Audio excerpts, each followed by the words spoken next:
Where we're going to start right now is like the main lifeguard tower that is at the beach. We have cleansed this tower for other survivors to come over here to safety because they have been trapped in another beach hut at the end of the beach. And together with Cinemoy, who is a lifeguard that is like the leader of the bunch, we are now settling this up as a safe hub for the survivors over there.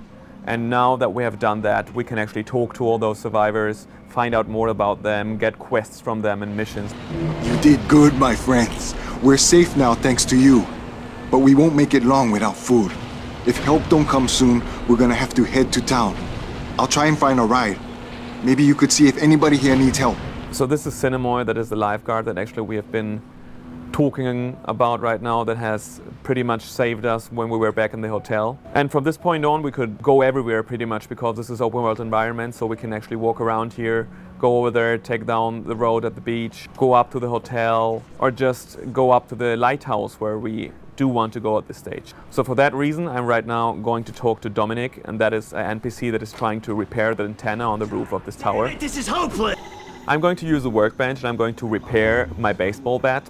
But downstairs here, there is like way more stuff to do. There's a doctor trying to build up kind of a hospital here and searching for stuff. There's Hank here who's trying to repair the car that we could then use if we help him with that mission. And some other survivors in here that we could talk to. So on this way, of course, I'm going to meet zombies. That's going to be attacking me. And I have the possibilities to actually fight against them in melee combat using my knife. It's a short-range weapon, so other weapons are going to have a higher range. For example, the baseball bat is more useful when it comes to range attacks. I'm going to have the kick to actually get some distance between me and the zombies. And also I could throw my weapons towards the zombies when they attack me. I set you free! So these are my first enemies. So as you can see, this was now vessel zombies. These zombies are more like the weakest zombies in the game. They are more like dangerous when they're in groups. But in this case, they were standing up. I had enough time to actually get my weapons ready, destroy them. And you have different hit zones. So basically you can hit them in the head, you can break their arms, break their legs, and just go tactically for whatever the zombies is going to be that attacks you. So a fast zombie, you want to go for the legs. A zombie with a weapon in his hand, you want to go for the arms and stuff like that. But also you have the possibility to actually use the surroundings to get rid of the zombies. Like in this case, there was a propane tank back there that I used. So in this resort area, we just left the lifeguard tower, and I'm now going to enter the bungalow area. So again, there's going to be NPCs we can meet in here.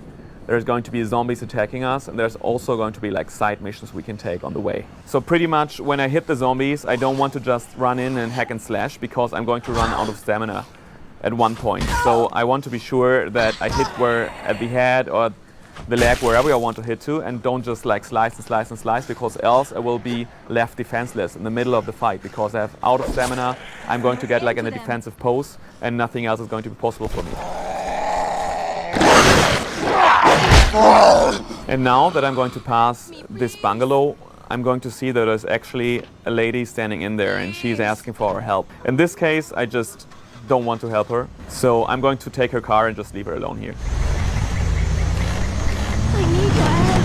So yeah, you can take the car and you can drive over the island. It's one thing is a transport, of course. You can get from A to B way faster using a car, but the other thing, it's actually fun to go through the zombies and drive them into pieces. The other option that you have in the game is actually to take the fast travel system. So in the save hubs, there's going to be the possibility to actually get to a map and then say, I want to go to this area now, I want to go to this area now. Because the island is so big that else you're just going to be walking around forever. So these are the three options we give to you if you want to go to the different areas. So we're closing into the lighthouse, and here is another group of survivors that are trying to be safe from attacking zombies. So we get out of our car and are going to be welcomed by a guy that has seen us before. I can't believe you're alive. When we left Cinemoy, you looked like Jesus. Anyway, you better go see to James. I'm sure he'll be surprised as hell to see you still alive and kicking. Follow me, I'll take you to James. So we follow him inside, and I'm going to go to talk to James, who is kind of the leader of this bunch of people here. I'm James. You don't know me, but I sure remember you. So I'm going to take this mission. I'm going to be able now to talk to all the people in the lighthouse, again, getting new missions, getting to know them and their different perspective on the whole situation. See what you can do to help, okay? So going downstairs again, I could now talk to all these people. I can pick up stuff like the med kit that will be useful and just search the whole thing for more material. So we get out here and I'm going to take another way than the minimap shows me because I don't want to use the car. Dead forever.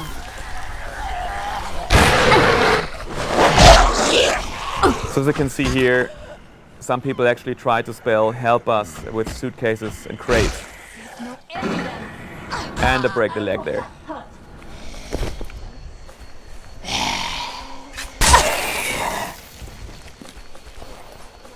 And off goes the head. So now what you can see here is the infected zombies. They're way faster, way more aggressive. And instead of just stumbling towards us like these vessel zombies, they're going to be really a pain in the ass when they attack you. So whenever you get into a group of zombies, pick your first target wisely, because if you just pick the vessel zombie, the other zombies, if they're like infected, are just going to plain destroy you.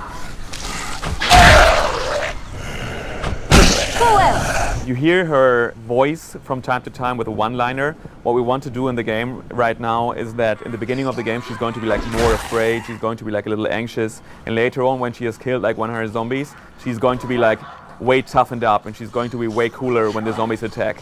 And that you will hear from her reactions when she has more skills, she has adapted new possibilities. She's going to be way tougher. So we're closing in onto her goal. What we want to do with the game here is that we show the beauty of the island that has turned bad. And so this is one of the best places to actually show that you would still think about, oh, this is a nice place to actually go on holiday and to relax for a couple of days. But at the same time, you're going to be constantly attacked by zombies and people trying to eat your brain. Here you can see that the island was once beautiful and really like a place where you might like to go with your girlfriend or whatever and just like say like, whoo, nice and quiet here. Another way what I can do is like if there are like 5 or 6 zombies attacking me, I can go into my special skill and just slash through them. And that skill, she is kind of in rage mode and she's going to attack violently and cutting down everything that is on her way. So in here you see like a big vessel zombie, and that's like a mini boss right now here. If he's going to hit me, then I'm not going to stay on my feet. So you have to be careful while attacking him.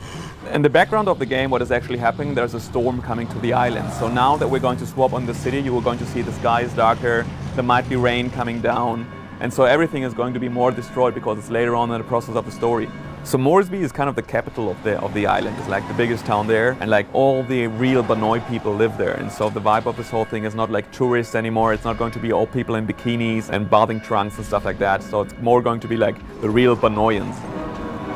So you can hear the bells while this cutscene is running, and this is pretty much a problem of the people that are in the church, because that church is actually a safe zone. Like a nun has actually brought people over there, and those people are caught in there because this ram zombie is pretty much blocking the door and trying to get in there because he's attracted by the bells, and all the other zombies are also attracted by the bells. So our main goal here right now is going to be finish off the bells, have them quiet down, and then the people are going to be safe again. But first of all, I want to show you the town a little bit. The whole city has been way destroyed because the zombies have pretty much taken over, and everything looks completely messy. So also we have new weapons right now. The machete is a really great weapon, especially for Xiang Mei, doing massive amount of damage and cutting off limbs. Maybe go for the head, off it goes. So I'm going to make use of my rifle right now just to show you the shooting mechanics once.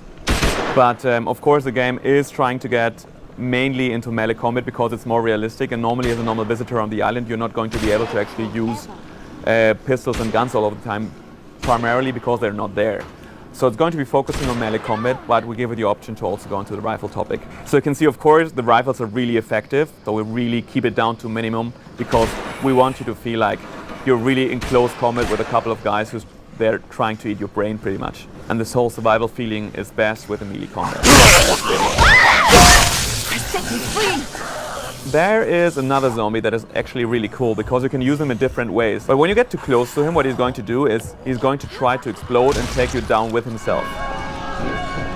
Going to take the fight on with the ram zombie, and he's really tough guy. So he's surrounded by kind of auxiliary zombies here that is going to help him out, but he's actually going to take them down if they stand in his way because he's really going for it. But you're going to say to have several of those guys running around.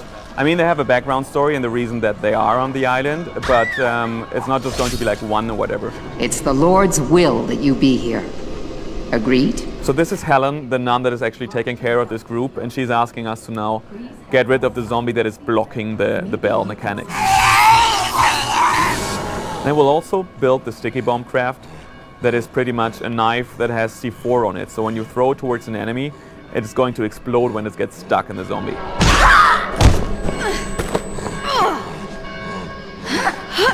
So let's see if I can get him with a sticky bomb. Yeah.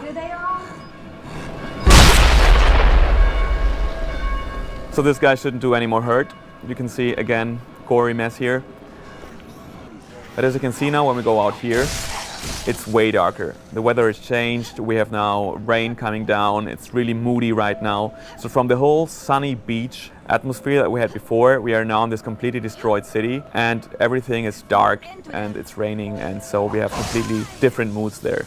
On top of that, you can also get into buildings, and when you're in the building and using your flashlight, of course, the atmosphere is going to be completely different too. So there's really a huge variety of things you can actually do on the island, and it's going to feel different all the time.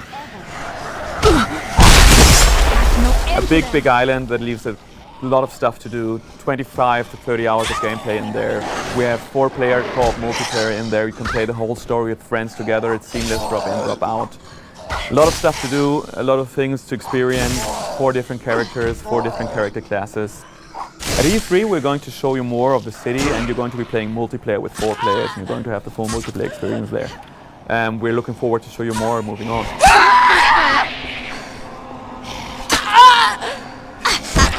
There's no end to them.